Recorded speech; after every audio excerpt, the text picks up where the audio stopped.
introduce you to the wonderful session that you're going to hear today by my esteemed business partner, Christy Gusick, on how to promote and build your personal brand.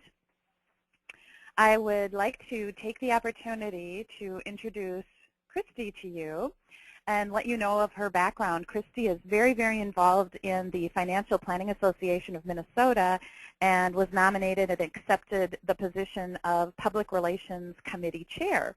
That's a very important part of Christy's professional involvement. Christy is also a financial services entrepreneur and was able to build and then sell a very successful financial services business.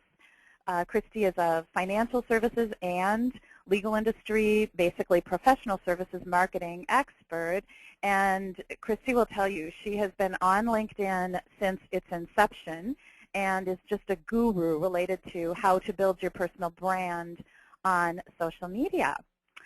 Christy has a background in counseling and human development. And with that, I am going to turn this over to Christy Gusick. Well, thank you, Terry, for that introduction. And before we get started, I'd like to just cover some housekeeping items. First, I want to make you aware of the fact that throughout today's presentation, I will be mentioning some areas that you may want additional information around.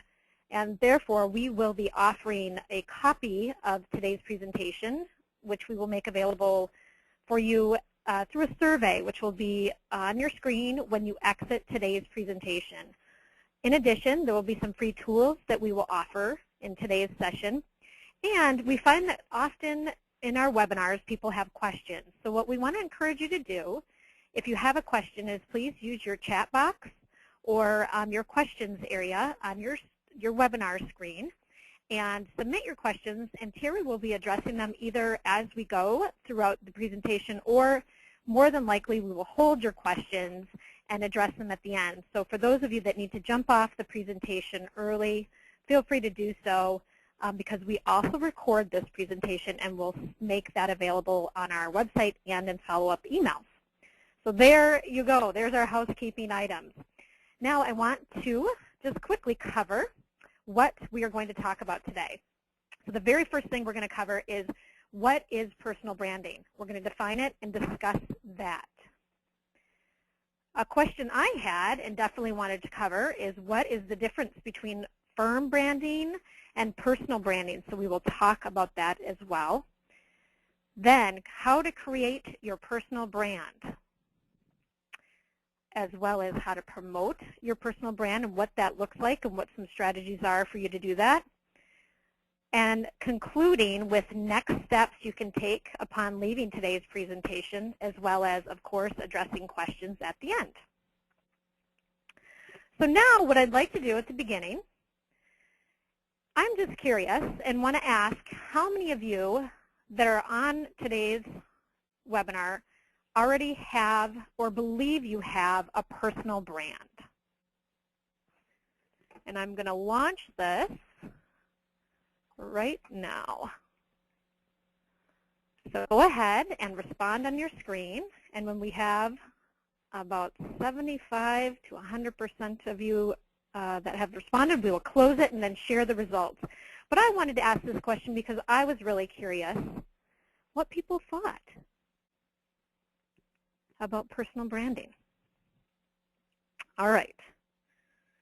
I'm going to close the poll and share the results. And it looks like it's actually really well dispersed. A lot of people say yes. 24% of you say yes, you do have a personal brand. 36 say no. And about 40% aren't sure, which I think is really interesting. So I'm grateful for your feedback there and look forward to hopefully clarifying during today's presentation in some of your minds what it actually means to have a personal brand. So the first area we're going to cover is what is personal branding. So what I wanted to start with, one of the marketing gurus in today's market, who is Seth Godin, who I'm sure many of you have heard his name before. If you've heard the concept of purple cows, you're familiar with Seth. But Seth actually defines a brand as a set of expectations, memories, stories, and relationships that, taken together, account for a consumer's decision to choose one product or service over another. That's key. If the consumer, whether it's a business, a buyer, a voter, or a donor, doesn't pay a premium, make a selection, or spread the word, then no brand value exists. I would also add to that branding, especially in professional services marketing, means using marketing and communication tools to create a perception of value in the minds of your target clients. So really keep in mind the word value, because that's going to come up a lot in today's discussion. So branding a service, what does that mean? Because that's different than branding a product. And I would say, because you're branding or trying to sell an intangible, that it's actually harder than branding a product. Really, to simplify it, it's actually all about perception. And in today's day and age, when it comes to building and maintaining a strong and distinctive brand in any marketplace, it's never been more challenging than it is today. In fact, the challenge is probably harder, again, for people that sell a service. And really that comes in part by the fact that today's consumer, today's buyer, is actually very empowered to make their own decisions based on the digital word of mouth through social media. Whether it's a good experience or a bad experience, they can find all that information out on their own throughout social media. And really, selling an intangible or a service is, again, harder to brand because each experience that you have with your client is a unique encounter. So whether you're a firm or you're an individual, every time you interact with your clients and your referral sources, that's a unique encounter. That's why personal branding is so important. And then as you see on the screen here, I really believe that your brand is a combination of your visibility, your credibility, and the value you provide. All of that combined creates your brand. So personal branding, what does that mean? In doing my research for today's presentation, I found that Tom Peters was actually the first person in 1997 to really come up with the concept or coin the term personal branding. And this is a quote that really elevated to him being the essentially godfather, if you will, of personal branding. And he says, regardless of age, regardless of position, regardless of the business we happen to be in, all of us need to understand the importance of branding. We are CEOs of our own companies, and I love this, Me Inc. To be in business today, our most important job is to be the head marketer for the brand called you. So it's essentially, personal branding is who you are and what you aspire to be. What do you want people to think of when they think of you? That's your personal brand. And I wrote a blog post about this very topic, which is on our website. And in that, I put that personal branding is the process or the strategy of marketing yourself as a brand by establishing a prescribed image or perception in the mind of others. So really, it's perception is what personal branding is. So now, if you're like me, you may be asking yourself, well, what's the difference between my firm's brand and my own brand? You know, should I just, be totally different than my firm's brand? Or should I just fall in line with the firm? How do I manage all of this? So let's talk about that, because I think that's a great question.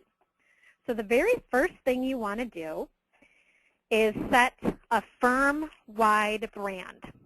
A firm's brand is created by developing and then implementing a strategy that defines the services that your firm offers, how it offers them, and who it offers them to. So instead of being all things to all people, a well-branded firm actually owns a piece of real estate in the minds of a very specific targeted set of clients. So ultimately, a well-branded firm should actually win more work from their A clients and make more money doing it. So really, depending on the size of your firm, the area that will need branding is often maybe additionally practice groups. So if you have a larger company or a larger firm, you may want to even above and beyond, or excuse me, below your firm-wide brand, you may want to have specific brands or strategies for practice areas or industry groups. So that would be the next level down. Now, I want to stop for a minute and say again, I want to reiterate that a firm's brand or even a practice group's brand or your individual personal brand is actually created by developing and implementing a strategy. So remember strategy that defines the services you offer. So strategy is really going to be the key when you are branding a firm, a practice group, or an individual. So examples of firm-wide branding are going to be most easily understood when you think about a firm's website, their LinkedIn profile, their identity, which would be their logo, all their station, anything that goes along with what we call identity brand, which is your look in the marketplace. And sometimes people will treat their practice areas similar, with a similar look and a similar message, but different. So they'll fall under the firm brand so that you can see that they're related, but definitely unique. So that's a practice that's often utilized. But one thing, too, that I wanted to communicate about this particular question in general is that when you first start out as an attorney or a financial advisor or a professional, and you're just building your practice, so you don't have your own clients, it can be helpful to be a part of a larger, more well-established or well-branded firm. Because even if people don't know who you are yet, they will know and trust your firm's brand. So for associates, junior partners, the stronger the firm brand, the easier it might be for you to build your own book. So a strong firm brand can help a lesser-known professional get a better speaking gig, maybe get a board position they wouldn't get, and that kind of thing, get quoted in the media. However, as you become more established in your own practice and start to bring in your own clients, your clients are going to want to trust you, again, back to that unique experience concept, to deliver the services that they need. And they're not going to rely so much on the brand name of your firm because they want to trust you as the expert and somebody that they cannot function without. So an example of this that I thought of that sticks in my mind is actually a CPA firm out of Maryland. And the firm is called Nadine Lean. And you'll notice I had, because I'm a horse lover, of course, I had to get the horse picture in here. But Nadine Lean has a brand of being one of the most prestigious and oldest CPA firms in Maryland. They also have two very distinct niche areas. And I use these pictures. The picture on the left with the horses is actually, they've recently updated their homepage, their firm website. And a couple of the things that flash through on their rotating screen are a picture of horses because they have this equine niche. And then they also have a picture of CPAs. Now, the picture on the right is dental CPAs. That is an extremely well-branded, niched-out division that they created within their firm based on experts that they already had and clients that they already had. Then they created a strategy to actually really go after this particular niche. Spoke a lot to people in that area, and then one thing they did really well is create a search engine optimization strategy around being the CPAs for the dental industry. So again, they've got a great firm-wide brand. They have an excellent industry or practice area brand. And then I have to call out Andrew Rose. He's their marketing director. He actually is a director of marketing and business development. And the whole reason I even know about Nadine Lean is actually because of Andrew. Andrew is extremely well admired and respected within the accounting marketing industry as a thought leader around business development, and marketing strategies. This particular marketing strategy within Nadine Lean, to a big extent, is Andrew's baby. And so Andrew's personal brand is what attracted me to him because of what he delivered as an individual. And because of that, I've become aware of the fact that they have these two wonderful niches. And then thirdly, that led me to respect the whole firm in general. So it's kind of an interesting example of how this firm, practice area, and individual brand works together. So let's move on to creating your own personal brand and how that works. So first, I'm going to go through a few steps, and the first step that I believe is absolutely essential to developing your own personal brand is knowing your own story. So knowing your own story really involves, first, I am a huge believer in knowing your strengths. And Terry and I use this with all our coaching clients and marketing clients because we really believe that it's very empowering for people to know how they're hardwired. And that also contributes to how we communicate with them and how we will encourage them to communicate their value to others. So for example, if you have the strengths that are very analytical, very intellectual, you love to research and you love to analyze things, you're not necessarily going to be the person that we send out on speaking gigs because that's not maybe your first love. So we want you to really, as you are thinking about developing your own personal brand, get to know your own personal strengths. Don't try to make yourself into something that you're not naturally hardwired to be. Secondly, it's very important for you to know your passions. And again, when you're creating a strategy for your own brand, knowing what really motivates you or what gives you satisfaction when you accomplish it is going to be an important factor of developing your strategy for your own personal brand as well. So maybe you get really excited about helping vulnerable adults. We have a client, he's an attorney, and based on his own personal story, he actually really has a lot of passion around helping people that are vulnerable or that have been taken advantage of by big corporations or any kind of financial situation that may not have been appropriate for someone based on their age. So that is a passion of his. Third, what are your values? And I think this is essential to how you brand yourself because certain things may be more important to you than others. And that's something that actually our church encourages us to do on a regular basis, which is define your top 5 values. Because it really helps in decision-making processes. And I would argue that when it comes to creating your own brand, that's an extremely helpful exercise to go through because it will help you identify where you want to work and who you want to help. And then lastly, of course, your past experience. Who have you helped in the past?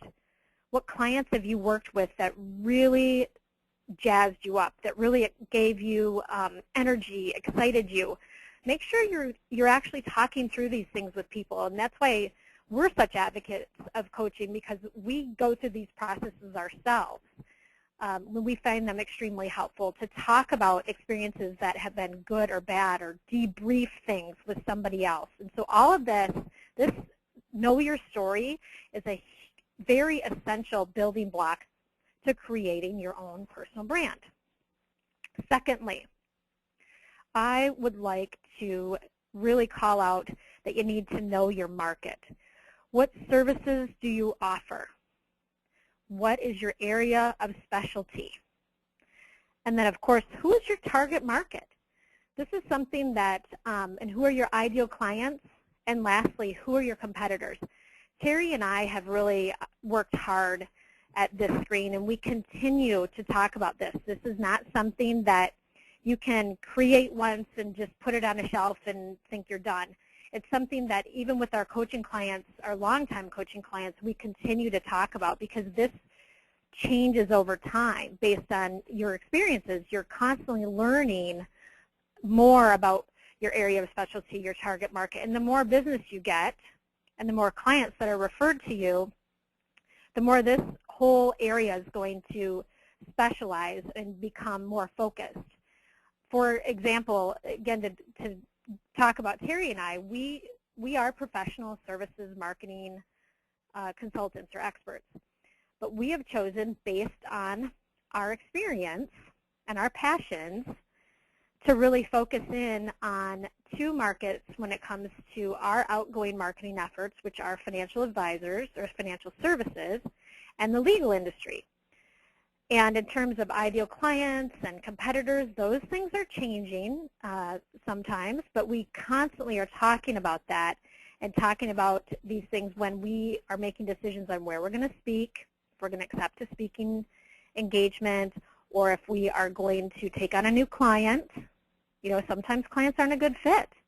And there may be a lot of different reasons, but you really need to talk through these things, because taking on, as we all know, a client that isn't a good fit can really affect your bottom line.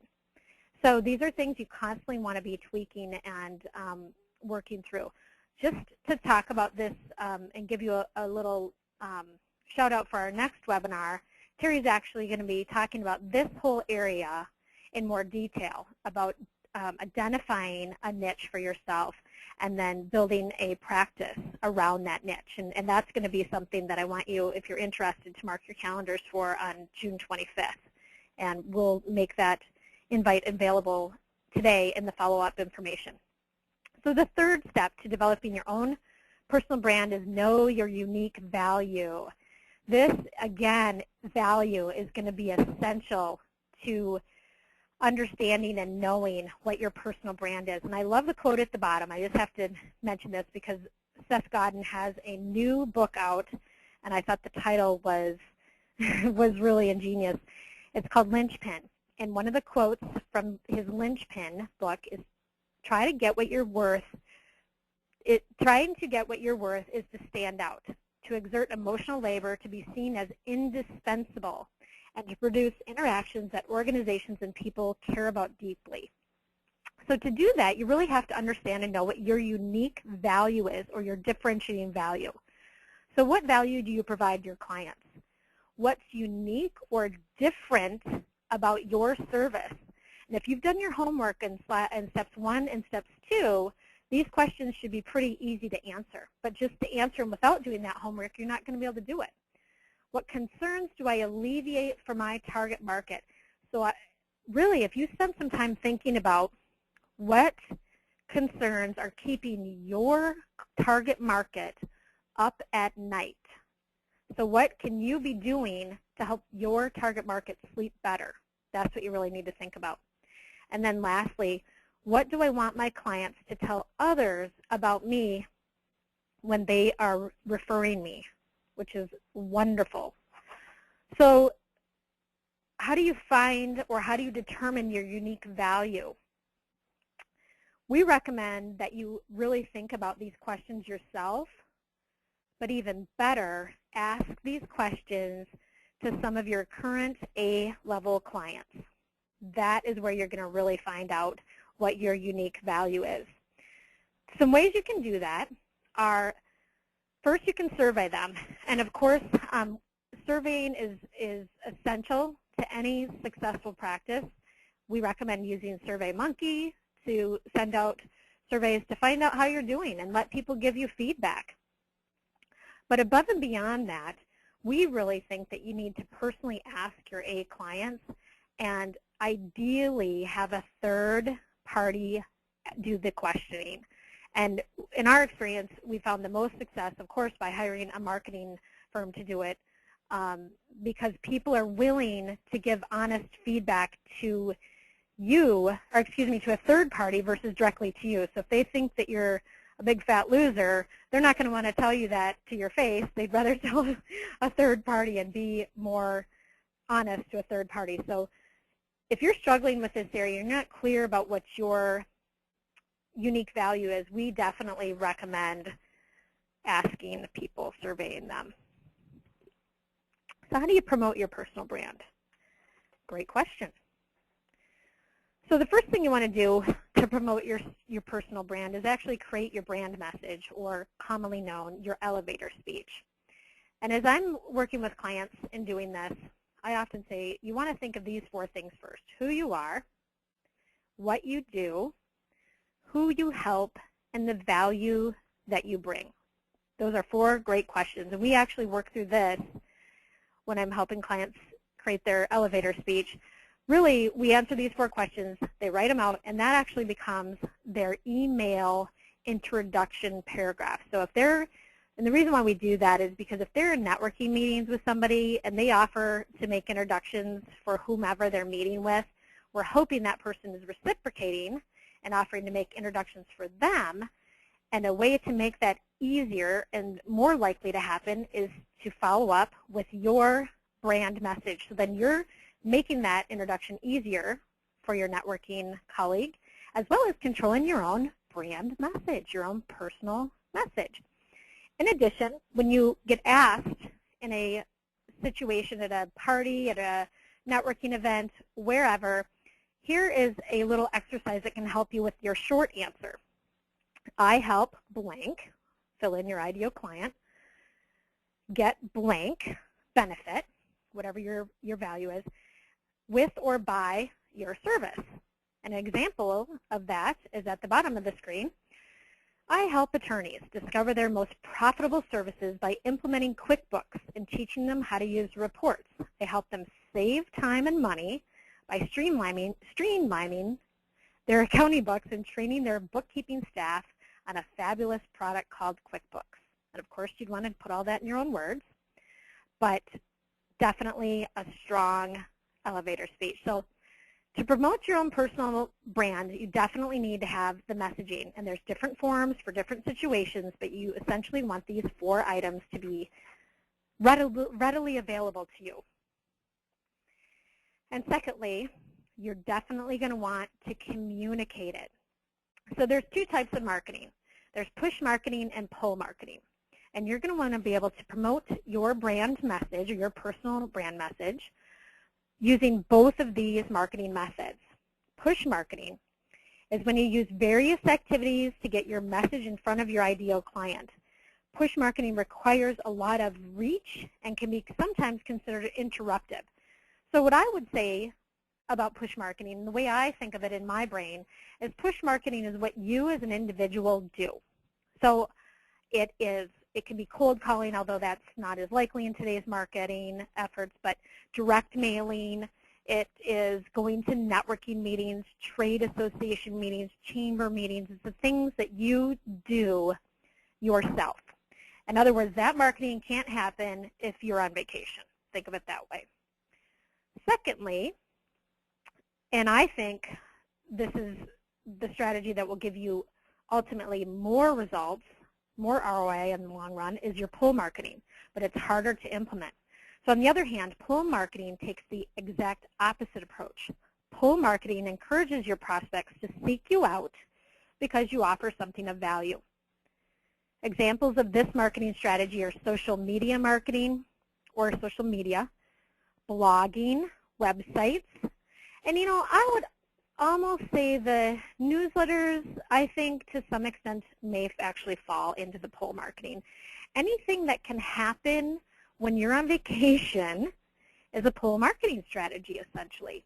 And this strategy is harder to implement because it takes a lot more proactive planning, but essentially it's so much easier in your client market because again, if they're out there looking for what you offer and your value is there for them to find on their own because you've been strategic about communicating it through your content marketing or pull marketing strategy, they're going to be a lot more likely to find you. And I also just realized I forgot to put this slide into my presentation today, but I did some research on statistically how long it takes for somebody to really remember something, to actually commit something to memory. And I had that it was 12 times somebody has to see something or be exposed to it. And I actually had, from the research study that I pulled this from, and I can't believe I forgot to put it in the presentation, there was 12 examples of people being exposed to a message or a concept before they actually could recall it easily. So if you think about that in your brand message and communicating your value or creating this perception in somebody's mind about you, you have to have consistency in that person's mind through an integrated strategy that communicates your value 12 times consistently. So that's why marketing strategy is so important. So examples of pro marketing. Sharing articles of value on social media outlets. And it doesn't always have to be your articles. It needs to be an article that pertains to your value that you maybe share a comment on. So I'll give you, this is a little example. This morning my brother sent me a quick article that he thought was valuable around the whole concept of gluten and how destructive gluten can be to the brain, because I'm gluten-free. And he sent me this article, and it's a perfect example because it's something of value to me. He knows that that's important to me. And actually this was online, and he sent it directly into my email. But if he would have put that out on LinkedIn, that would actually be a perfect example. So even though he didn't write the article, he's got a brand around being this nutritional expert in this area, and it would have supported what his brand is. That's a shout out to my brother who's actually on the webinar today, and I thought of it anyways. But next one is writing blog posts of content that is of value to your target market. I know this is easier said than done. We're always encouraging our clients to do this, and it is something you have to work at, creating an editorial calendar, really brainstorming around what your target market is concerned about and what you can be talking about that will hopefully pertain to them and something that they want to learn more about. But once you do, you create that content, and ultimately you can repurpose it 5 to 7 different ways is the goal. And Terry and I, we have to practice what we preach. It's extremely challenging to do this at times, but we work hard at trying to come up with content for these webinars and for our blog posts that you all will find valuable. And then we take those and repurpose them in several different areas in several different ways. Creating and posting client stories or case studies. Terry calls them representative experiences on your website. And this, I know financial service providers or financial advisors cannot do this as freely as others of you, but being able to have those examples for others to find on their own, and again, those 12 experiences, knowing that you've helped other people with similar challenges or similar concerns is extremely helpful in creating that brand in people's minds, or that perception in people's minds. Next, writing articles for trade associations where your prospects are. Very valuable example of pull marketing. And the great thing about this is that those blog posts that you wrote can actually be repurposed really well for trade associations where you are. Don't forget to do that, because trade associations are often really looking for quality content from their affiliate members. And distributing newsletters with valuable content. Again, those blog posts that you created, guess what? That's where you can repurpose those and put those out in e-newsletters, because just because you posted a blog post does not mean that everybody's falling over themselves to read it. So make sure you're getting it in places where they can find it on their own. Okay. So lastly, got confused. Presenting at a symposium or conference where your target market is on a topic that is of concern to them. So again, if you've done your homework on your strategies and your blog post editorial calendar, those are presentation topics that you can create very easily. You just need to be making your target market aware that you can speak on topics that hopefully are of interest to them. And it's not a perfect process. Don't expect every idea you come up with to be a home run, but certainly, definitely keep doing your homework and your research. Okay, next steps. What can you learn, or what can you do next after today's presentation? Okay, first, do some homework on knowing your story. And if nothing else from today, go do some homework on who you are, how you're hardwired, and where you get the most satisfaction and what gives you the most motivation around your career. It's going to be the building block, essential building block of creating your own personal brand. Next, determine your target market. So Terry and I, professional services marketing. We don't market products, we market people. Then know who your ideal clients are. And again, this changes over time and will get more specific the more successful you get. At first, you are going to have to do what we call take door clients, anybody that walks through the door when you're first starting your business. But as you keep growing and building your practice, your ideal clients will continue to change. So keep working on that. Know your unique value. So again, leave this presentation today knowing that you need to start asking people what they get, what value they get from working with you, and why they've chosen you over your competitors. Then create your brand message. And actually, we talked about tools. We will offer a tool today, a tip sheet, on how to create your brand message. So if you stay on the webinar long enough here when we conclude in about 2 minutes to actually complete the survey, give us some feedback, and then also indicate that you would like the brand message tip sheet, we'll be happy to send that out to you. And then lastly, communicate your brand consistently. And I would say this is where the rubber hits the road. When you get that strategy laid out for an integrated push and pull marketing strategy, things will start to happen. Easier said than done, but definitely work on communicating your brand consistently. So now we have time for questions, and Terry's got some questions in the queue here, so I'm going to let her ask the questions. Thanks, Christy.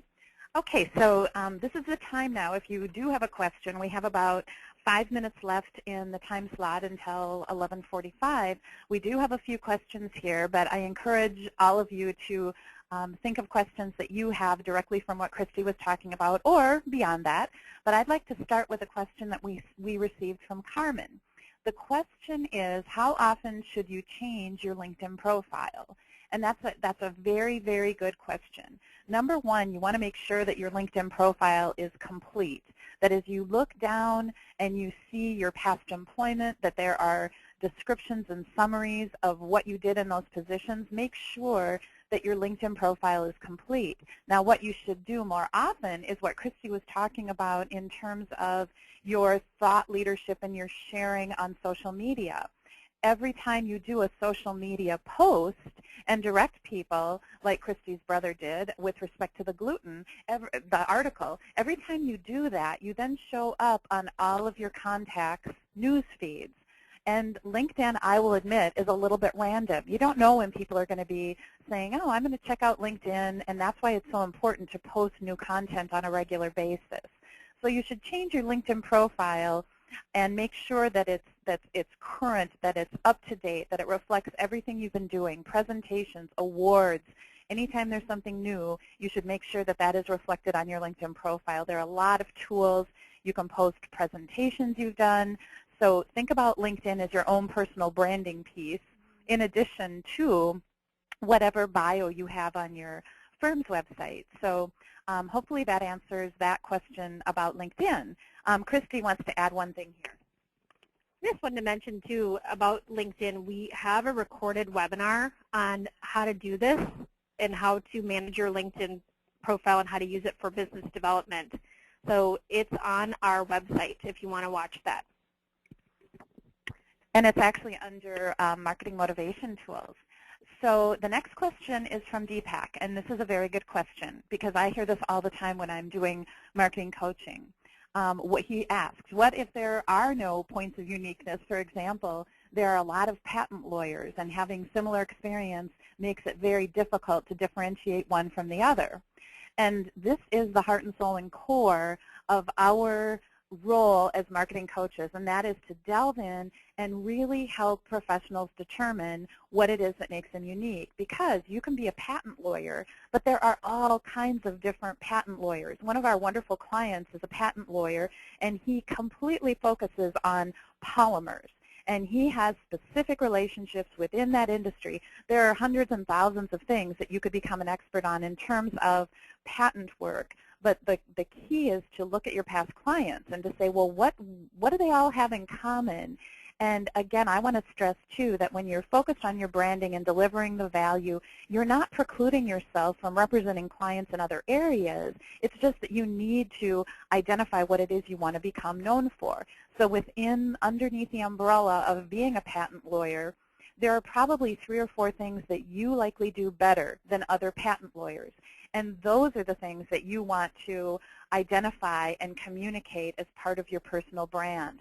Financial advisors, for example.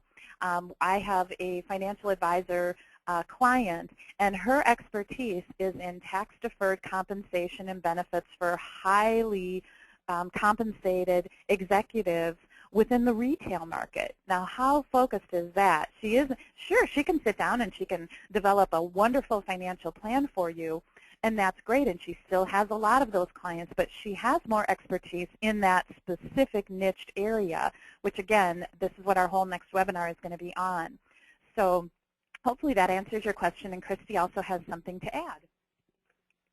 I would add to that too. I had a patent attorney coaching client who struggled with the same question, and one thing that really helped her understand her uniqueness beyond what Terry said was actually to know her own story.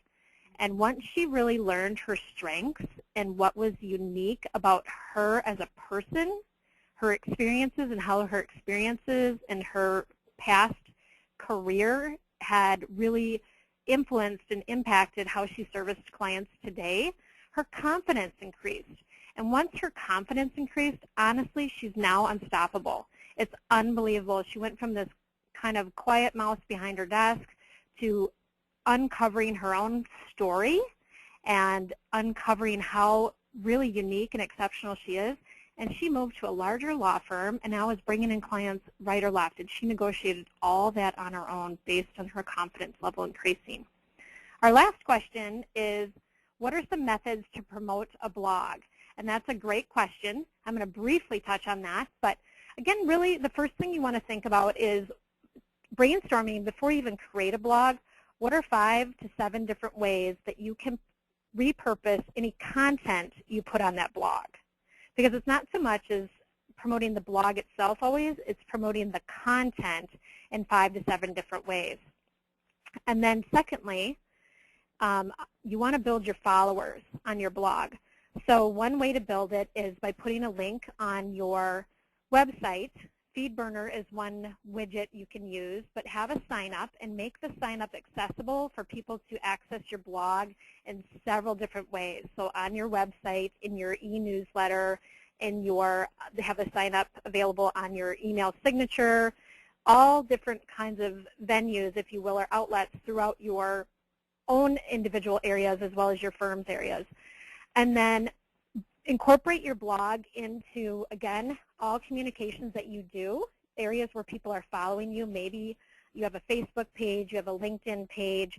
Put links to your blog in those areas. You'd be impressed to know that there are probably 10 different ways to promote one blog by just changing the title of, not the title of the blog, but the way you talk about the blog. You can actually promote one blog with several different ways of communicating what's in that blog through LinkedIn or through Facebook or what have you. And Terry's going to augment what I have to say. Hang on one sec. No, actually, that was great. That was a great response, and I just want to be cognizant of the time, and I want to make sure to remind you to stay on. Don't exit out of the webinar. We're going to exit, and then you will be directed to the survey. And it's very important for us because we're doing this for all of you, and we want to make sure that our content remains relevant and important to you. So we really appreciate your time on the call today, and we look forward to seeing, hearing from you, talking with you in the future. And again, have a wonderful day, and we look forward to seeing you next